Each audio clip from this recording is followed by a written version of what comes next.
کیا کبھی آپ نے سوچا ہے کہ ایک دن آپ اپنی آنکھیں ہمیشہ کے لیے بند کر لیں گے اور پھر کبھی نہیں کھول پائیں گے اور اپنے پیاروں کی آوازیں آخری بار سنیں گے، لیکن ان کو جواب بھی نہیں دے پائیں گے؟ جب وہ وقت آئے گا آپ کا جسم یہاں زمین پر ہوگا، لیکن آپ کی روح ایک اجنبی عالم کی طرف روانہ ہو جائے گی، تو پہلی رات اور اس کے بعد 40 دن تک آپ کیا محسوس کریں گے؟ آج ہم ساتھ مل کر اس راز بھری برزخ دنیا میں جائیں گے، وہ سفر جو ہر انسان کو کرنا ہے، لیکن ایک شخص کو یہ سفر بہت اچھی طرح معلوم تھا، ہمارے پیارے نبی محمد صلی اللہ علیہ وسلم۔ تو آئیے شروع کرتے ہیں۔ ہمارے نبی صلی اللہ علیہ وسلم نے فرمایا، ہر روح کو موت کا مزہ چکھنا ہے۔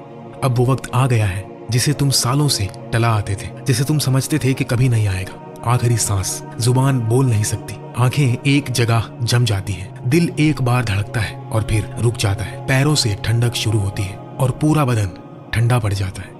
لیکن یہ کوئی معمولی ٹھنڈک نہیں، یہ اشارہ ہے کہ روح جسم سے نکلنے والی ہے۔ اس وقت روح پیروں سے نکلتی ہے، پھر ٹانگوں سے، پیٹ سے، سینے سے اور آخر میں گلے تک پہنچ جاتی ہے۔ سورہ الواقعہ میں اللہ فرماتا ہے، جب روح گلے تک آ جائے اس وقت سارا درد ایک ساتھ اکٹھا ہو جاتا ہے، جیسے کہ پورا بدن ایک ساتھ چاقوؤں سے کاٹا جا رہا ہو۔ حدیث میں ہے کہ روح شروع میں جسم میں آنا نہیں چاہتی تھی، اس لیے نکلنا بھی مشکل کر دیا گیا۔ اس تنقیح کے وقت آپ کے پاس ایک سیاہ روپ آتا ہے، شیطان، وہ لعنت اللہ جو زندگی بھر گمراہ کرنے کی کوشش کرتا رہا، آخری بار آتا ہے، اس بار ہاتھ میں پانی کا پیالہ لیے کہتا ہے، اپنا ایمان چھوڑ دو، یہ پانی لے لو۔ اس وقت ساری زندگی فلم کی طرح آنکھوں کے سامنے گزر جاتی ہے، نمازیں، گناہ، آنسو، غفلت، توبہ، سب یاد آتا ہے۔ شیطان اپنے پرانے طریقے سے کان میں پھسپھساتا رہے گا، کبھی مر چکے ماں باپ کا روپ دھر کے آئے گا، کبھی دوسرے مذہب کی طرف بلائے گا، لیکن اگر دل میں سچا ایمان ہو تو آپ اس کی بات نہیں مانیں گے، اور اگر زندگی میں شک ہی شک تھے، ایمان کمزور تھا، تو آسانی سے دھوکہ کھا کر اسلام چھوڑ دیں گے، آخری لمحے میں بھی۔ لیکن اس کی کوئی ڈائریکٹ حدیث نہیں ہے کہ شیطان پیالہ لے کے آئے گا، یہ تفسیر میں ایک ویک نریشن کے ساتھ ہے، لیکن اسے سن کر توبہ کرنا آسان ہو جاتا ہے۔ نبی صلی اللہ علیہ وسلم نے فرمایا، تم جس حال میں مرو گے اسی حال میں اٹھائے جاؤ گے۔ جو ایمان کے ساتھ زندگی گزارے گا اس کا آخری لفظ لا الہ الا اللہ ہوگا۔ کافر کا موت کا عالم بہت دردناک ہوتا ہے، فرشتے پکارتے ہیں، اے بدبخت روح، نکل جہنم کے عذاب کی طرف۔ پھر روح کو رگڑوں سے کھینچ کر نکالا جاتا ہے، جسم لرزتا ہے، اندر کے اعضاء الٹ پلٹ ہو جاتے ہیں، جسم روح کو روکنا چاہتا ہے، لیکن فرشتے اللہ کے حکم سے زور سے کھینچ لیتے ہیں۔ اب توبہ کا وقت نہیں، ایمان لانے کا وقت نہیں۔ نبی صلی اللہ علیہ وسلم نے فرمایا، مومن کی روح ایسے نکلتی ہے جیسے پانی مٹکا سے بہتا ہے، بالکل آسانی سے۔ کافر کی روح ایسے نکلتی ہے جیسے گیلی اون سے کانٹے والا دار نکالا جائے، رگیں، نسیں سب ٹوٹ جاتی ہیں۔ کافر کی روح اسرائیل علیہ السلام لیتے ہیں، پھر دوسرے فرشتے اسے ایک کھردرے کپڑے میں لپیٹ دیتے ہیں جس سے دنیا کی سب سے بدتر بو آتی ہے۔ جب وہ روح کو لے کر آسمان کی طرف لے جاتے ہیں، ہر فرشتے کے جھنڈ سے گزرتے ہیں، تو وہ پوچھتے ہیں، یہ کس کی گندی روح ہے؟ جواب ملتا ہے، اس انسان کے سب سے برے نام سے۔ پہلے آسمان پر پہنچ کر دروازہ کھلوانے کی درخواست کرتے ہیں، دروازہ نہیں کھلتا۔ پھر اللہ کا حکم آتا ہے، اس کا نام سجین میں لکھو، زمین کے سب سے نیچے۔ پھر روح کو اونچائی سے پھینک دیا جاتا ہے، لیکن مومن کے ساتھ الٹا ہوتا ہے۔ فرشتے نورانی روپ میں آتے ہیں، چہرے چمکدار، باتیں مہربانی سے بھری، کہتے ہیں، اے پاک روح، نکل اپنے رب کی رحمت اور مغفرت کی طرف۔ روح کو ریشم میں لپیٹا جاتا ہے، خوشبودار کیا جاتا ہے۔ جب آسمانوں سے گزرتے ہیں تو ہر فرشتہ پوچھتا ہے، یہ کس کی خوشبودار روح ہے؟ اس کے دنیا کے سب سے اچھے نام اور صفتیں بتائی جاتی ہیں۔ 7ویں آسمان تک ہر دروازہ کھل جاتا ہے۔ اللہ فرماتا ہے، میرے بندے کا نام علیین میں لکھو۔ پھر حکم ہوتا ہے، اسے زمین پر واپس کر دو، میں نے وہاں سے بنایا تھا، وہاں لوٹانا ہے، وہاں سے دوبارہ اٹھانا ہے۔ موت کے بعد جسم زمین پر رہتا ہے، غسل دیا جاتا ہے۔ نبی صلی اللہ علیہ وسلم نے فرمایا، اپنے مردے کو اچھی طرح غسل دو، کیونکہ روح اب بھی جسم سے ایک عجیب تعلق رکھتی ہے۔ ہر قطرہ پانی، ہر چھوئن روح محسوس کرتی ہے۔ پھر کفن پہنایا جاتا ہے، ایک سیدھا سفید کپڑا بنا سلائی کا۔ جو شخص گھنٹوں کپڑے چنتا تھا اب صرف 3 کپڑے۔ جنازہ ہوتا ہے، نماز جنازہ پڑھی جاتی ہے، پھر قبر میں اتارا جاتا ہے۔ پہلی مٹھی مٹی کی ڈالی جاتی ہے۔ آپ سن سکتے ہیں لیکن جواب نہیں دے سکتے۔ سب چلے جاتے ہیں، پیروں کی آواز دور ہوتی جاتی ہے، پھر قبر ہلتی ہے، دیواریں پھٹتی ہیں، منکر اور نکیر آتے ہیں، آنکھوں میں بجلی، آواز میں گرج، بال زمین تک پوچھتے ہیں، من ربو کا، تیرا رب کون ہے؟ وہ کہتا ہے، میرا رب اللہ ہے۔ मन दीनु का, तेरा दीन क्या है? वो कहता है मेरा दीन इस्लाम है। और अब तीसरा सवाल, ये सबसे बड़ा, सबसे खूबसूरत और सबसे खौफनाक सवाल होता है। फरिश्ते कहते हैं उन्जुर, देखो। और अचानक कब्र के अंधेरे में एक नूर फैल जाता है, एक चेहरा मुबारक जाहिर होता है। वो चेहरा जिसे दुनिया ने सबसे ज्यादा प्यार किया, वो चेहरा जिसे देखकर सहाबा रो पड़ते थे, वो चेहरा जो रहमतुल लिल आलमीन सरवरे कायनात मुहम्मदुर रसूलुल्लाह सल्लल्लाहु अलैहि वसल्लम का है। फरिश्ते कहते हैं मा कुंत तक़ूलु फी हादर रजुल, ये शख्स कौन है? इनके बारे में तू जिंदगी में क्या कहता था? इन्हें जानता है?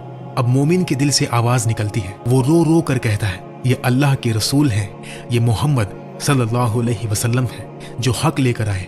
मैंने इनकी बात मानी, इनकी सुन्नत पर चला, इनसे मोहब्बत की, इनके लिए जिंदगी गुजारी। अशहदु अन्ना मुहम्मद रसूलुल्लाह, बस यही कलमा जो दुनिया में पढ़ा था अब कब्र में काम आ गया। और अगर कोई मुनाफिक या बेदीन होगा वो हाथ मलता रहेगा, हाँ मुझे नहीं पता, लोग जो कहते थे मैं वही कहता था। और जवाब सही तो एक नूरानी शख्स आता है और कहता है मैं तेरे नेक अमाल हूँ, तेरी नमाजें, रोजा, सजदे, आंसू, मैं यौमुल क़ियामह तक तेरे साथ रहूंगा। कब्र वसी हो जाती है, जन्नत का झोंका आता है, जन्नत का दरवाजा खुलता है, सुकून मिलता है। लेकिन अगर जवाब ना दे सके, गफलत में जिंदगी गुजारी, नमाज छोड़ी, तो वो कहता है मुझे नहीं पता, मुझे नहीं पता। फिर कब्र इतनी तंग हो जाती है कि फसलियां एक दूसरे में घुस जाती है, जहन्नम का दरवाजा खुलता है, गर्म हवा और बदबू आती है। एक बदसूरत शख्स आता है और कहता है मैं तेरा बुरा अमाल हूँ। फिर 99 जहरीले सांप भेजे जाते हैं जो कयामत तक काटते रहते हैं। नबी सल्लल्लाहु अलैहि वसल्लम ने फरमाया अगर एक सांप का जहर जमीन पर गिर जाए तो कयामत तक वो जमीन पर कुछ भी ना होगे। कब्र में चिल्लाने वाला चिल्लाएगा लेकिन कोई भी नहीं सुनेगा। हजरत उमर रदियल्लाहु तआला अन्हु ने एक ख्वाब में अली रदियल्लाहु तआला अन्हु से कहा, मुनकर नकीर ने हर चीज पूछी लेकिन अल्हम्दुलिल्लाह गुजर गया। बरज़ख असल में कब्र का रूहानी आलम है, ना सूरज फिर भी नूर से भरा हुआ। वहाँ मोमिन अपने पहले गुजर चुके प्यारों से मिलते हैं, बातें करते हैं। वहाँ खाना पीना, सुकून और खुशियाँ होती है। जन्नत के शहीद अपने रूह को हरे परिंदों पर सवार करके जन्नत में घूमते हैं और कभी कभी वो अपने जिंदा प्यारों से ख्वाबों में मिलने भी आते हैं। ये ख्वाब बहुत जगह सुनने मिलता है लेकिन ये सीधा किसी हदीस में नहीं बताया गया। ये एक वीक रिवायत है, ये अत-तफसीर में लिखा है लेकिन सही नहीं है। तो जब आप अपने किसी करीबी की कब्र पर दुआ करते हैं और एक परिंदा गा उठता है तो हो सकता है कि वो उनकी रूह हो जो आपको सलाम करने आई हो। एक रिवायत में एक शख्स ने रसूलुल्लाह सल्लल्लाहु अलैहि वसल्लम से पूछा, या रसूलल्लाह, क्या मरने वालों को एक दूसरे की पहचान होती है? आप सल्लल्लाहु अलैहि वसल्लम ने फरमाया, हाँ, वो एक दूसरे को पहचानते हैं जैसे एक ही डाली पर बैठे परिंदे एक दूसरे को पहचानते हैं। तो हाँ, हमारे अपने हमें हमेशा के लिए नहीं छोड़ते, वो बस अपनी कब्रों में हमारा इंतजार कर रहे होते हैं। बरज़ख में वक्त दुनिया से बहुत तेजी से गुजरता है, ना उनकी मौत और ना हमारी मौत आखिरी है। रूहों का रिश्ता कभी टूटता नहीं, बस एक डायमेंशन का पर्दा बीच में आ जाता है। मौत रिश्ते खत्म नहीं करती, बस उसे दूसरी जगह ले जाती है। जिनको अल्लाह इजाजत देता है वो कभी कभी दुनिया में भी जाहिर हो सकते हैं, नेक रूप में चलते फिरते दिखाई देते हैं। नबी सल्लल्लाहु अलैहि वसल्लम के जमाने में बनु सलीम कबीले के एक जवान मर गया। उसकी माँ बहुत रोई और नबी सल्लल्लाहु अलैहि वसल्लम के पास आई और बोली, या रसूल अल्लाह, हमारे कबीले में एक के बाद एक लोग मर रहे हैं, क्या मैं अपने बेटे बिश को सलाम भेज सकती हूँ? आप सल्लल्लाहु अलैहि वसल्लम ने फरमाया, हाँ भेज सकती हूँ, कसम उस जात की जिसके हाथ में मेरी जान है। मरने वाले एक दूसरे को पहचानते हैं और मिलते हैं जैसा एक ही शाख पर बैठे परिंदे मिलते हैं। उस दिन के बाद जब भी बनु सलीम में कोई मरने के करीब होता, उसके घर वाले कहते, जब तुम बिश से मिलो तो उसे मेरा सलाम कहना। तो जो अपनों को खो चुके हो उनके लिए याद रखो, तुम ट्रेन स्टेशन पर खड़े हो, तुम्हारा प्यारा बस एक स्टेशन आगे चला गया है, वहाँ नेटवर्क नहीं है इसलिए बात नहीं हो सकती, बस इतनी सी बात है, लेकिन वो तुम्हारा इंतजार कर रहे हैं इंशाअल्लाह और तुमसे अब भी जुदा नहीं हुए। जो नेक अमल तुम करते हो, सदका देते हो, खुसूसन दीन के लिए जो कुछ करते हो, वो उन तक पहुंचता है और वो खुशी से झूम उठते हैं। सुफियान अथ-थौरी के कजिन ने बताया, जब मेरे वालिद गुजर गए तो मैं बहुत उदास रहता था, रोज कब्रिस्तान जाता था। फिर वक्त गुजरता गया, कम जाने लगा। एक दिन कब्र के पास बैठा था, नींद आ गई। ख्वाब में देखा कि कब्र खुल गई, वालिद कफन में बैठे हैं। मैंने रोना शुरू किया। वो बोले, बेटा अब आते क्यों नहीं? जब तुम आते थे मुझे सुकून मिलता था, जब तुम दुआ करते थे ना सिर्फ मुझे बल्कि कब्रिस्तान के सारे पड़ोसियों को खुशी होती थी। ये कहानी ऑथेंटिक नहीं है, बस एक मॉरल लेसन के लिए पॉपुलर है। ये फैब्रिकेटेड है और सूफी स्टोरीज में से है। तो कब्र में सुकून किसको मिलता है?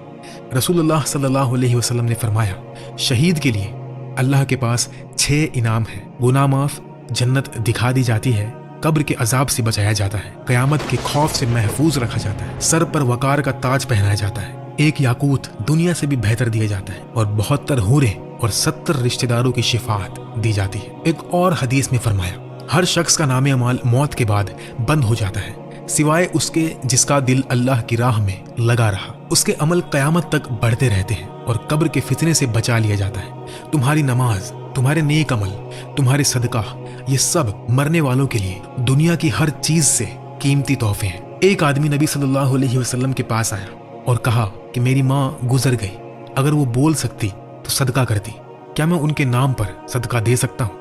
आप सल्लल्लाहु अलैहि वसल्लम ने फरमाया, हाँ बिल्कुल, ये सिर्फ माँ बाप के लिए नहीं, हर अपने के लिए है। वो लोग एक स्टेशन आगे तुम्हारा इंतजार कर रहे हैं। जब तुम पहुंचोगे तो वो कहेंगे जो तुमने भेजा था सब पहुंच गया। हजरत उमर रज़ियल्लाहु तआला अन्हु ने पूछा, या रसूलल्लाह, कब्र में जब मुनकर नकीर आएंगे तो क्या हमें वही अकल होगी जो अब है? आप सल्लल्लाहु अलैहि वसल्लम ने फरमाया, हाँ बिल्कुल वही। उमर रज़ियल्लाहु तआला अन्हु बोले, तो फिर कोई डरने की बात नहीं। उसी वक्त आयत नाजिल हुई, अल्लाह मोमिनीन को दुनिया और आखिरत में कलिमाए साबित से कायम रखेगा। जब तुम कब्र में जाओगे तो वहाँ एक नई फैमिली तुम्हारा इंतजार कर रही होगी। रसूलुल्लाह सल्लल्लाहु अलैहि वसल्लम और सहाबा वो तुम्हारे नए घर वाले होंगे। जनाजे की दुआ में हम कहते हैं, ऐ अल्लाह इन्हें बेहतर घर दे, बेहतर फैमिली दे, बेहतर स्पाउस दे। कुछ उलमा कहते हैं ये बरज़ख के सालेह रूहों की तरफ इशारा है। कुछ कहते हैं दुनिया वाली फैमिली ही रहेगी, लेकिन सारे गिले शिकवे, गुस्सा, बुराइयां खत्म हो जाएंगी। कुछ कहते हैं जन्नत में अपने और दीन के साथी दोनों साथ होंगे। हर तरह से बात यही है कि रिश्ता कभी टूटता नहीं। हर दुआ, हर सदका, हर कुरान की तिलावत जो तुम उनके नाम पर करते हो वो उन तक नूर बनकर पहुंचता है। कब्र में गर्मी, रोशनी और सुकून बन जाता है। इंसान के सेंसेस लिमिटेड है, बाज 8 गुना दूर तक देख सकता है। मक्खी अल्ट्रा वायलेंट देख सकती है, बिल्ली अंधेरे में हिलती चीजें देख सकती है, कुत्ता दूर से सूंघ लेता है। अल्लाह ने हमें बिल्कुल परफेक्ट सेंसेस दिए हैं, जितना हम सह सकते हैं। नबी सल्लल्लाहु अलैहि वसल्लम ने फरमाया, जब मुर्गा बोले तो अल्लाह से भलाई मांगो, उसने फरिश्ता देखा है। जब गधा चिल्लाए तो अल्लाह की पनाह मांगो, उसने शैतान देखा है। कब्र के अजाब की आवाज हर जानवर सुनता है सिवाय इंसान और जिन के, और अगर हम सुन लेते तो जिंदगी गुजारना मुश्किल हो जाता। रूह का भी खुशबू होता है, जब नेक नियत करता है तो मुश्क की खुशबू उठती है, बुरी नियत से बदबू। रसूलुल्लाह सल्लल्लाहु अलैहि वसल्लम ने जब बदकार रूह की बदबू बताई तो अपने नाक मुबारक पर हाथ रख लिया। नेक रूह जब उठती है तो फरिश्ते कहते हैं ये खूबसूरत खुशबू कहाँ से आ रही है। मरने वाले अपनों के अमल देखते हैं, अगर अच्छे हैं तो खुश और अगर बुरे हैं तो दुआ करते हैं, ऐ अल्लाह इसे भी हिदायत दे जैसे हमें दी। पहले 40 दिन बहुत अहम होते हैं। रूह कब्र में अकेली डरती हुई लेटी होती है। फिर फरिश्ते आते हैं, तेरे बेटे ने दुआ की, तेरी बेटी ने सदका किया, तेरे सिखाए हुए इल्म पर किसी ने अमल किया। ये ऐसा है जैसे जलती जमीन पर ठंडी बारिश है। ये जिंदा लोगों के लिए भी सबक है। एक दिन हम भी कब्र में होंगे, कोई हमारे लिए भी दुआ करेगा। मौत के बाद 3 चीजें हमेशा फायदा देती है, सदका जारिया, नफामंद इल्म, नेक औलाद जो आपके लिए दुआ करे। कब्र में जब रूह डरती होती है और फरिश्ते कहते हैं तेरे बेटे ने दुआ की, कब्र नूर से भर जाती है। कब्रों की जियारत करो, ये आखिरत की याद दिलाती है। सूरह अल मुल्क कब्र के अजाब से बचाती है। जो ये सूरह रोज पढ़ता था अब उसकी कब्र में वो सूरह पहरा दे रही है। सूरह यासीन, सूरह फातिहा, सूरह इखलास, हर आयत कब्र में रोशनी बनकर उतरती है। जो गुनहगार कब्र में जाता है उसके सामने पर्दा उठाया जाता है। देखो ये दुनिया थी जिसके पीछे तुम भागते थे, अब ये जन्नत थी जो तुमने खो दी। और फिर दूसरा पर्दा उठाया जाता है, तुम्हारा माल अब दूसरों के पास है, तुम्हारे बच्चे खा रहे हैं, तुम्हारे जिस्म को कीड़े खा रहे हैं। आवाज आती है कुछ भी साथ नहीं गया। और सबसे बड़ी खैरात थी तुम्हारी उम्र, वो अल्लाह की राह में ना गुजरी तो क्या फायदा। अमीर हो या गरीब, कब्र में सब बराबर है, सिर्फ अमल काम आएंगे। ऐ अल्लाह हमें ऐसा मरना नसीब कर कि कब्र रोशन हो, आखिरी कलमा ला इलाहा इल्लल्लाह हो, हमारी कब्र जन्नत का बगीचा बन जाए। अगर नबी सल्लल्लाहु अलैहि वसल्लम आज हमें देख रहे होते तो क्या कहते? जिंदगी एक स्टेज है, मौत के बाद ऑडियंस में बैठना है। फरिश्ते, रसूलुल्लाह अपने जो पहले गुजर गए वो सब देख रहे हैं, अभी भी वक्त है। नमाज ना छोड़ो, तौबा को ना टालो, दिलों को जोड़ लो, माफी मांग लो। ऐ अल्लाह, हमें ईमान के साथ जीना और ईमान के साथ मरना नसीब फरमा। कब्र में तन्हा ना छोड़ना, रोशनी और सुकून अता फरमा। जो भी ये वीडियो देख रहा है उसकी और उसके अपनों की कब्रें जन्नत के बगीचे बना दे। असली जिंदगी कब्र से शुरू होती है। आज जो जी रहे हो वो कल कब्र में काम आएगा। कब्र या तो जन्नत का बगीचा होगी या जहन्नम का गड्ढा, तो फैसला आज तुम पर है। तो अगर कभी तुम्हें लगे कि तुम अकेले हो इस बड़ी दुनिया में, याद रखो ये चैनल तुम्हारे लिए ही बनाया गया है। वीडियो को शेयर कर दो, सब्सक्राइब कर दो ताकि और दिनों तक ये बात पहुंच सके। अल्लाह हम सबको हिदायत दे। आमीन।